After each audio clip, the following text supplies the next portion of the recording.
Bonjour à tous et bienvenue pour ce GCN Show numéro 224. Aujourd'hui, on va parler de plaisir en roulant. Tu prends du plaisir, Louis, quand tu roules, toi? Bien sûr, sinon je roulerai plus. Et les pros, ils prennent du plaisir, eux? C'est une bonne question qu'on va se poser. On va voir surtout si ça aide à la performance ou si c'est peut-être même un frein. Restez avec nous pour voir tout ça. Donc avec l'arrivée du gravel, les vélos all-road est globalement un peu la tendance actuelle et le marketing qui nous pousse à prendre de plus en plus de plaisir lorsqu'on fait du vélo, je me suis quand même posé la question quel était le plaisir dans le vélo et quel cycliste prenait le plus de plaisir. Est-ce qu'il y a une façon de prendre vraiment du plaisir en vélo? Bon, ça, on sait pas trop. Bon, du coup, j'ai caractérisé ça en 3 catégories de cyclistes. Déjà les professionnels, comme toi, presque. Ouais. On va faire le point. N'insiste pas. Ensuite, j'ai pris les coursiers. Oh là, t'es dedans à 100%. Ouais. Et après, j'ai pris les amateurs. Bon là, je suis un peu dedans, mais je suis un peu aussi dans les coursiers, parce qu'au niveau de la mentalité, c'est pas très clair. Donc déjà, on va attaquer par parler des professionnels. Est-ce qu'un professionnel, de base, prend vraiment beaucoup de plaisir à faire son métier et à faire du vélo juste pour s'amuser? Est-ce que lorsqu'ils font des compétitions, ils s'amusent autant que nous quand on va faire des dérapages avec les copains quand on a 8 ans? C'est une excellente question et c'est un petit peu contradictoire parce qu'en ce moment on voit un cyclisme qui est très professionnel, très scientifique, c'est mis en avant, et d'un autre côté on voit des coureurs et des grands champions qui cherchent à aller, tu parlais du gravel, qui cherchent à aller faire ce genre de discipline annexe en fin de saison, plus temps pour faire autre chose. On voit aussi des coureurs comme Mathieu Van Der Poel. Des fois, on comprend pas trop pourquoi il veut absolument aller faire du VTT, sauf que lui, il se pose même pas la question. Il dit ok, je veux bien faire Paris-Roubaix, le Tour de France, mais à condition que j'aille faire le VTT ou le cyclocross entre deux. Des coureurs qui, quand ils font une mauvaise saison, disent cet hiver, je vais revenir à la piste, je vais revenir au cyclocross ou à ma discipline justement que j'aime un petit peu plus, qui est un petit peu plus fun. Et d'un autre côté, on a donc ce cyclisme très prise de tête où on dit les coureurs vont plus faire 20 ans de carrière parce que ça devient trop compliqué de faire du vélo, trop exigeant. Et donc oui, c'est un petit peu difficile de trouver l'équilibre et de savoir qui est dans quel état d'esprit. N'oublions pas que quand tu parles de professionnel, la définition même de professionnel, c'est que c'est un métier. Évidemment. Et donc, c'est un métier. finalement, est-ce qu'il ne faudrait pas se poser la question au-delà du vélo, dans le métier, on peut prendre du plaisir, on peut s'épanouir dans sa profession, mais comme dans toute profession, il y a aussi une part d'obligation et des aspects du métier qu'on n'aime pas trop. Bien sûr, mais c'est vrai que quand on pense professionnel, on pense vraiment aux compétiteurs. Et du coup, lorsqu'on recherche un peu les façons dont ils peuvent prendre du plaisir, c'est l'esprit de compétition, de participer à les courses, d'essayer de gagner, de la recherche de victoire. Le plaisir de l'effort aussi, avec la création d'endorphines, notamment, on sait que c'est l'hormone du bonheur. C'est des choses qui sont vraiment assez importantes dans leur façon de prendre du plaisir. Je pense que la découverte de nouveaux paysages est quand même assez secondaire pour eux. Et au niveau de leur métier, il y a 2-3 contraintes qui sont quand même assez exigeantes. Bon, déjà, l'entraînement sans s'arrêter. Et aussi, dans leur métier, il y a tout ce qui est contrôle antidopage annuel. Voilà, maintenant, c'est des choses qui prennent vraiment sur l'année entière, c'est pas seulement à l'arrivée d'une course. Et c'est vrai que ça peut être des moyens de pression supplémentaires, comme l'ont subi des coureurs comme Tom Dumoulin, on s'en rappelle, il y a quelques années, qui a fait carrément un burn-out. On voit aussi Geraint Thomas qui annonce sur les réseaux ah tiens, c'est la fin de la saison, j'ai fait plein de soirées. Mais c'est vrai, c'est vraiment, est-ce que les coureurs, c'est vrai, prennent quand même du plaisir à faire un Tour de France? Alors, en fait, oui, si on pense qu'au Tour de France, c'est compliqué et c'est sûr que quand ils font le Galibier, ils regardent pas s'il y a des marmottes. Alors c'est exceptionnel. Par contre, oui, si tu veux, mais je pense que faire le Galibier au cours du Tour de France, ça va pas être mal non plus et ça vaut peut-être une ou deux marmottes. Par contre, tu parlais du cadre, c'est clair, on l'a vu avec les stages par exemple à Tenerife, les mecs qui allaient tout seuls sur le volcan à Tenerife, c'était mentalement extrêmement exigeant et il y en a qui refusaient d'y aller pour ça. Okay. Et du coup, on a vu un petit peu d'autres façons de faire l'hypoxie à la maison, tout simplement, pour être avec les siens, pour être dans un environnement qu'on connaît. Simuler l'effet de la avec montagne. des tentes ou même des chambres entièrement pressurisées ou hypoxie en tout cas, par exemple. Et on voit aussi de plus en plus de coureurs, notamment de leaders, et c'est aussi quelque chose qui peut faire la différence entre les grandes équipes qui ont les moyens de le faire et les petites équipes qui n'ont pas forcément les moyens de le faire. Donc on voit des grands leaders et leur garde rapprochée, donc 4-5 coureurs, partir, mais en famille. Okay. C'est-à-dire au moins sur une certaine durée, un séjour en hypoxie, c'est souvent 3 semaines. Au moins sur une partie de ces 3 semaines, on voit la compagne ou le compagnon et les enfants éventuels qui en fait viennent et du coup ils sont, alors pas chez eux, mais ils sont plutôt dans des petits appartements que dans des chambres d'hôtel avec une petite vie familiale, la possibilité de bouger un petit peu et pas de moins en moins, mais en tout cas pas toujours à Tenerife au sommet du volcan où il n'y a vraiment rien du tout à faire. Donc ça peut être assez compliqué. On voit des hôtels en Espagne, non loin de là où habitent certains coureurs, proposer des chambres hypoxie par exemple, pour pouvoir, ça permet aussi aux coureurs d'avoir une vie un petit peu plus sociale et donc mentalement d'être plus frais et dispo lorsqu'ils arrivent en course. Parce que le Tour de France, c'est une satisfaction sans doute une fois qu'on l'a terminé. Sportivement et professionnellement, on l'a dit, c'est un métier. Ça apporte énormément. Par contre, oui, effectivement, c'est beaucoup de stress, beaucoup de souffrance. Et pas sûr que la pratique en elle-même du Tour de France apporte beaucoup de plaisir, si ce n'est effectivement hormonalement. Ouais, surtout quand on entend parler que certains coureurs n'arrivent pas à dormir, ils sont obligés de prendre des somnifères pour pouvoir bien récupérer après les étapes qui sont trop exigeantes pour eux physiquement. Pour tout le monde, hein, physiquement. Le Tour de France, on est au maximum des capacités d'un cycliste. Hein, d'un être humain, on arrive aux limites de ce qu'un être humain peut encaisser, donc forcément ça dérègle la machine. Et l'excitation du Tour, les coureurs parlent souvent du bruit et de l'excitation du Tour de France. Il va avoir des acouphènes le soir tellement il y a du bruit, et en gros c'est 6 heures de boîte de nuit. Et du coup, forcément pour dormir, c'est pas simple.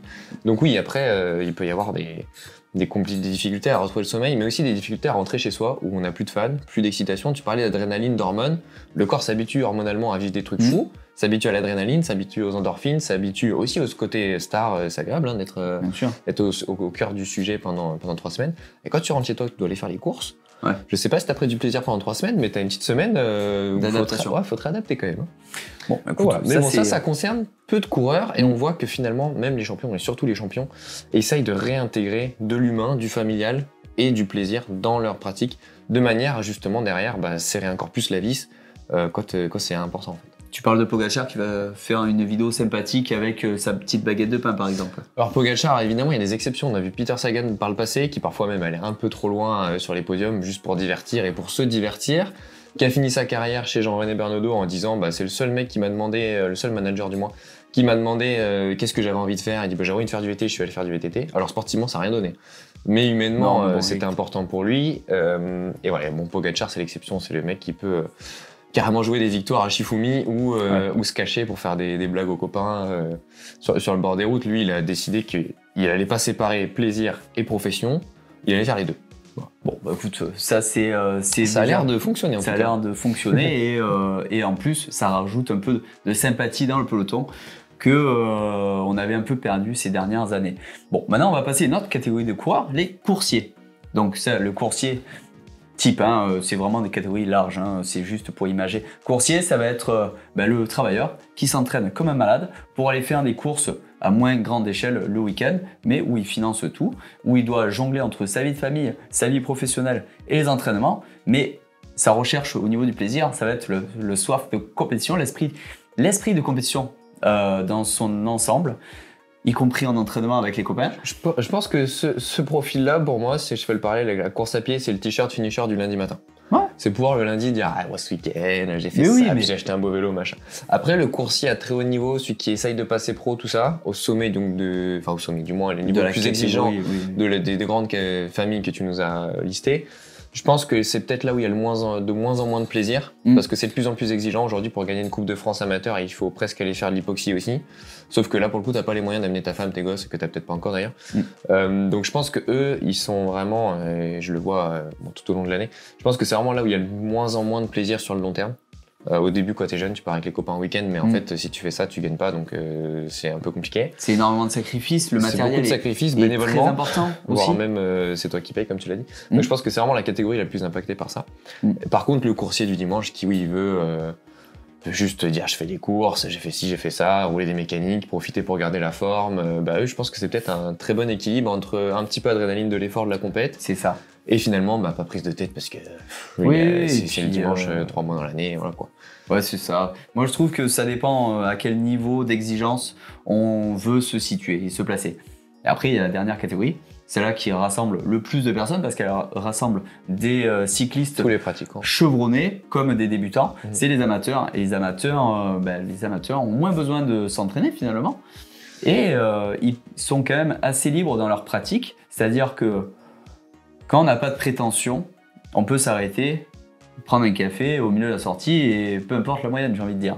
On peut profiter d'un col en montagne et dire tiens, on va aller faire une photo en haut sans problème, même si toutes les autres, les coursiers et les professionnels peuvent le faire aussi. Mais et le font, la pause boulange, c'est une tradition quand même.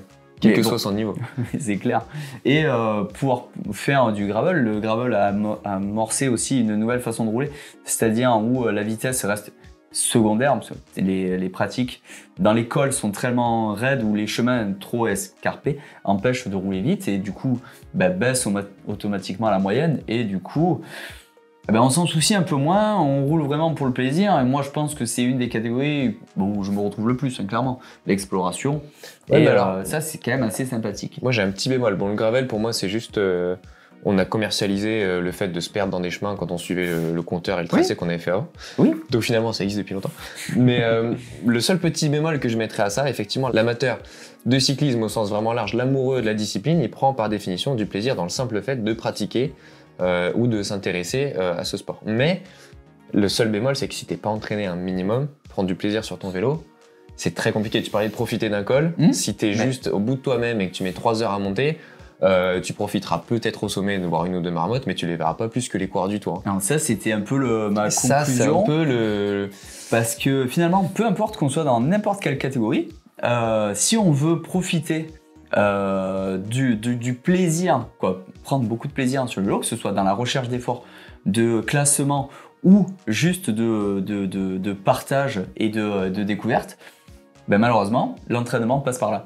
Et monter un col super dur, la tête dans le guidon, avec le nez qui tape la potence, et puis, faut y arriver. Et du sang dans les yeux, et sans y arriver, ça peut être plus négatif. Tu pars motivé et tu rentres en disant j'ai pas réussi à le faire, ça fait... c'est dommage, c'est dommage. C'est le problème de ce sport qui peut apporter énormément de sensations, mais qui est aussi très exigeant, et donc quand t'arrêtes, tu vois bien, quand t'arrêtes une semaine ou 15 jours, des fois la reprise est difficile. Et ça c'est un petit bémol où la pratique régulière aide à prendre du plaisir justement quand on est sur le vélo, et du coup l'avantage du vélo par contre c'est que ça se nourrit. Plus t'en fais, plus tu te sens bien, plus t'as des sensations et ainsi de suite. Par contre, quand t'arrêtes pour relancer la machine, relancer ce cycle vertueux, ça peut être compliqué. Et pour finir, je sais pas si tu es d'accord, mais je pense que pour prendre le maximum de plaisir, il faut savoir changer de sa catégorie. Admettons, si on est un coursier, on veut repasser dans la catégorie amateur. C'est vraiment pour imager. Hein. Mais trouver sa place pour prendre le maximum de plaisir. Si on ne prend plus de plaisir à s'entraîner et à faire des courses, autant complètement arrêter et prendre du plaisir juste en partageant avec les copains et découvrir de nouveaux endroits en vélo en se perdant dans les chemins, par exemple. Je sais pas, c'est ton avis. Moi, ce que je pense par contre, c'est qu'il faut garder toujours une certaine dose d'amusement, de plaisir, appelons ça comme on veut, au cœur de n'importe quelle pratique, et que tant qu'il y a ça, la pratique sera pérenne et sera efficace dans les objectifs que le pratiquant s'est fixé. Et que par contre, si effectivement il n'y a plus de notion d'amusement dans le fait d'aller faire du vélo, là il y a des questions à se poser, peut-être tout simplement une pause à prendre. Bon, écoute, nous on va prendre une très courte pause pour passer aux actus de la planète vélo. Bon, pour commencer cette semaine sur la planète vélo, Louis, je crois que tu as une nouvelle. Une nouveauté. Une grande nouvelle, tellement grande qu'elle me cache. C'est le nouveau Wahoo Element Ace, donc le nouveau compteur, vous l'auriez compris, de la marque américaine.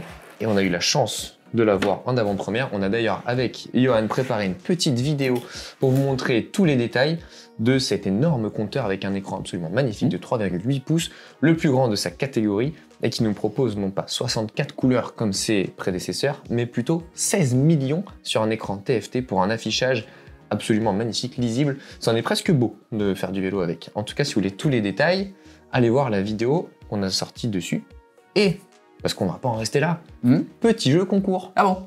Et oui, vous pouvez gagner ce nouveau compteur d'une valeur de 599 €, toute taxe comprise, en jouant, en cliquant dans le lien dans la description, et vous allez tomber sur une petite question. Il va falloir répondre évidemment correctement à la question, et ensuite il y aura un tirage au sort. Vous avez jusqu'au 13 décembre pour jouer et tenter de gagner pile pour Noël le nouveau Wahoo Element Ace. Bon, écoute, moi aussi je vais l'essayer, je sais que j'en suis plutôt satisfait, ce compteur, donc j'ai hâte de regarder ta vidéo, voir si tu peux m'apprendre un peu de nouvelles fonctionnalités que j'ai pas encore découvertes. Il y a pas mal de nouveautés intéressantes, et il parle. C'est pas vrai? Eh oui, il parle. Si vous voulez en savoir plus, il faut aller voir la vidéo. Ok. Bon, on continue sur les actualités de la semaine, et au niveau actualité, on parle de rumeurs encore, et qui ne s'arrêtent pas, c'est autour de l'équipe Ineos, car toutes les semaines, c'est un nouveau coureur qui est annoncé partant de l'équipe.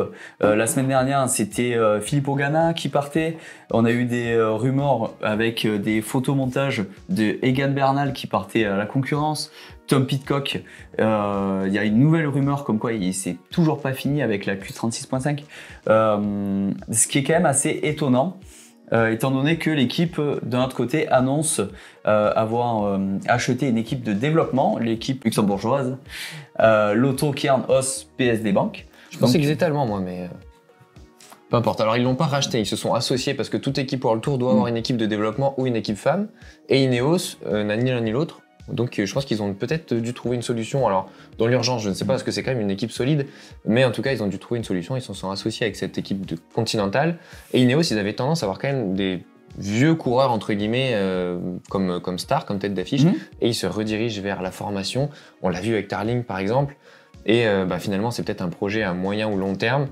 Et voilà, faut peut-être laisser le temps aussi à ce projet-là et cette nouvelle philosophie de faire ses preuves. On sait que ça brasse chez Ineos, en interne, aussi dans le staff, mais voilà, à un moment donné, il va falloir poser les choses, repartir faire du vélo, parce que c'est quand même ça l'essentiel, et donner une chance au nouveau projet. En espérant qu'ils arrivent à revenir à la place où ils étaient, avec clairement le podium. Hein, pas de raison. Ils sont faits et complètement écartés. La nouvelle news cette semaine, et là c'est une news qui n'a rien à voir avec une course, c'est l'Amstel Gold Race, qui est la course bien connue, la classique, qui est en sursis, parce qu'en fait, au niveau du gouvernement, il n'y a plus de bière. Ils ont enlevé des policiers. Et du coup, ils sont pas certains de pouvoir maintenir la course au niveau des services d'ordre autour de la course. Donc, les organisateurs sont en train d'essayer de trouver une solution. C'est pas évident quand c'est des budgets nationaux de pays qui sont restreints, bloquant les événements sportifs, quoi. C'est une situation qu'on a connue. Il y a beaucoup de courses, notamment amateurs et même professionnelles, qui se sont arrêtées en France en raison de Paris 2024 parce que les policiers allaient être sursollicités et qu'à un moment donné, évidemment, il a fallu faire des choix et évidemment, le choix s'est porté vers les Jeux. Malheureusement, ça, on savait que c'était une situation. Il y a des courses qui sont fait une pause d'1 an et qui vont repartir en 2025. Là, c'est pas la première fois qu'ils ont ce genre de problème et qui tient un peu la sonnette d'alarme. Alors, on peut compter sur le soutien du peuple hollandais parce qu'ils aiment le vélo et ils sont très attachés à leur classique phare. Mais à un moment donné, il y a un nombre de professionnels, des forces de l'ordre minimum à avoir et on espère qu'ils vont trouver la solution. C'est assez inquiétant de voir des courses aussi célèbres et qui durent depuis autant d'années être un petit peu sur la sellette. On sait que les courses amateurs, notamment en France, c'est compliqué, mais de voir que des courses comme ça galèrent aussi, c'est pas très rassurant. Espérons qu'ils trouvent la solution dans l'hiver. Autre news aussi, et ça c'est toi qui l'as déniché il y a quelques jours. Alors c'est Cycling Spy qui l'a déniché, ou plutôt qui l'a un petit peu fait grandir, puisque Colnago sur son compte Instagram a dévoilé, alors dévoilé c'est un bien gros mot, mais en tout cas a laissé paraître une information comme quoi le 9 décembre, un nouveau vélo qui serait intitulé le YRS1, donc ce serait le nouveau vélo haut de gamme de compétition de la gamme de Colnago, qui casse complètement les codes avec ce qu'on a pu connaître chez la marque italienne depuis toutes ces années. On sait qu'ils sont plutôt conservateurs et ils ont un petit peu de mal à faire évoluer leur vélo. Ils étaient arrivés à un V4 RS qui est réputé pour être l'un des meilleurs vélos du monde.